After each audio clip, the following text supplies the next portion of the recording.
Hello there guys, and today we're in an episode of our FIFA 13 career mode with Spurs. And so anyway, in the last episode guys, we did, well not in the last episode but in the episode I think before that, but in the last episode we did have the transfer window, and I think the episode before that we signed for England, which in this video you'll see a couple of games that we played with England and you'll see which team I started off with, because sort of the main reason I chose England is at the time because I thought it was a good offer. Then the second reason I thought it's going to be good for me to try and win the World Cup with England, because they haven't won it in many years, so it'd be good to maybe win it again, even though it's only FIFA, but it is good to see them win a World Cup even if it's a game or not. So I'll hopefully try and do that if we can. And so anyway, in this first game against Sunderland, which start off in the 17th minute, they get a penalty. But then not long after, Gareth Bale comes back and scores us a goal, 21st minute, to make it 1-0, which if you have used Sesson Young before on either Ultimate Team or Career Mode, you do find out he's a really good player, so I'd definitely try him if you haven't already. But that was a nice volley there from Muriel. I think he chipped it up and then volleyed it, but I think I do have a replay of this, I'm not too sure. But that is Axel Witsel, by the way. Nice shot, hit off the bar, and then Muriel with a volley.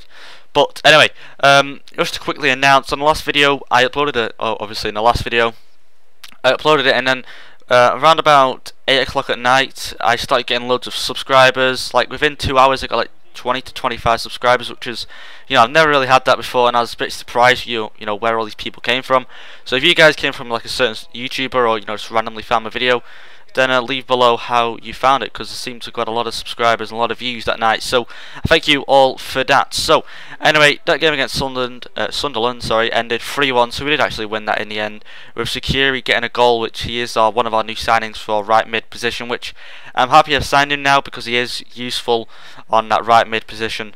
So anyway, now we're just going to change the team a little bit around, like I say, doing a bit of team management, swapping some players out. Like Benito, he's the guy with 98 pace, definitely stick him on. But when I use him in game, he doesn't seem like he has 98 pace, probably because when I do use him now on World Class, I don't get to run with a player that much anymore. I have to keep passing about, do more passing than I usually do. So I can't actually run up the wing with him and check what he's actually like, but so far I don't really think he is a 98 pace player, but we'll have to say out in the future. But anyway, in this game in the FA Cup we'll go against MK Dons, which I thought this should be an easy game to win. Now if I would have lost that, then I would have been a bit surprised, but I thought sim it anyway, because it's the FA Cup. I wasn't really too bothered about that. I was more bothered about winning the Prem. Like I say, I want to focus on that. I play more games in the Prem, so we simmed that, and then Muriel got injured for a day, which wasn't too bad. And if you look at the moment, we're actually top at the BPL, so we're only 1 point ahead of Liverpool, 2 points ahead, etc, etc. You can see on the side. But anyway, this is the bit where you get to see the England squad and what I do with it, and sort of what the formations I use. So you'll see now the first game we're going to go against, is Ivory Coast. And so at the time I was just like, just New England squad, let's see what it's like. And so I was looking at the formation thinking, should I use that? Because that's similar to the formation I use now, but the two right attacking mids and left attacking mids are a bit further back, so I thought no, I'll change that because I want it to be the same one I use for Spurs, because I'm sort of used to that formation now. So I changed to that, and then I sorted it out. Obviously Chamberlain is sort of injured, and also we have Kyle Walker, who hasn't gone up in overall yet since he's moved to Inter Milan, because if you don't know, we sold him I think that was last January, well, start of this season anyway, to Inter Milan for 21.8 million, which is quite a lot of money. And plus also we get Daniel Sturridge, who I know Cal Freezy doing a career mode with Liverpool, and obviously he's got Sturridge, and he's saying that he's turned out actually an alright player, so hopefully he's good in our team as well. So like I say, we have some good players on the bench, not the best, I've got to admit, but that all comes with the sort of pool selection that we get. And I've only just seen there, if you see there quickly, that Kyle Walker has 97 sprint speed. Wow, 97, that is a lot. But we do get that thing where we can actually pick different players. So say like we wanted to bring, for example, Jack Butland. He's a young English player, goalkeeper. If we wanted to bring him on, we could. So there's sort of options like that.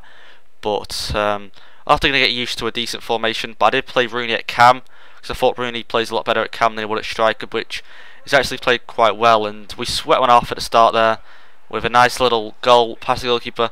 Like I say, it was pretty sweaty, but whatever, to get a goal, you get a goal.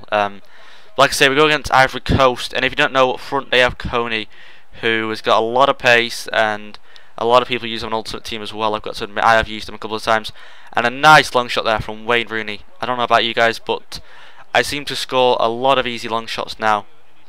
Obviously, I count a long shot as like from maybe that far out. Maybe you wouldn't class that as a long shot, but I class more of a long shot is from just past the halfway line. Maybe from the halfway line up to like maybe 3/4 up. I don't know. But anyway, you know me. Continue on. So we're 2-0 up after half time. If you look there, you get a scabby little goal. Joe Hart could have easily picked that one up after, but unfortunately he didn't. Like I say there, Coney just to get it in. If Coney didn't get in front of Hart then, he could have easily dived onto that, as you see. He could have easily dived onto, but unfortunately he didn't, so they made it 2-1. And so Coney up front again.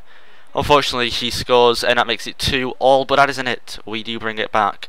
But that is the 79th minute, and we bring it back on the 90th minute with Sturridge, which you'll see in just a minute. And that's them just celebrating there.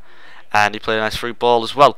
So Sturridge here, you know, using his pace, with his 90 pace that he's got, smashes that one into top left and gives us the win, which is 3-2, which wasn't too bad for our first game under, you know, the sort of England belt, you could say. And Rooney got us a goal as well, which is really good. But his rating has gone down from an 89, I think it is, now to an 88, which is pretty bad. I don't want it to go down too much because I still want him to have the good stats and, you know, be able to play as good as he normally can. And also Wilshere hasn't gone up from an 82. I think he starts off at or an 80, I don't know, in career mode. But he's still on an 83, which I would have thought he would have, you know, got a higher potential, but unfortunately he hasn't. But in the second game, we go 1-0 down there, which I thought we would have actually scored. We would have actually won this game, but I don't think we actually did. But anyway, guys, I'm going to end the video here. So I hope you enjoyed, and if you did, leave a like down below and a comment, and I'll see you all in next video.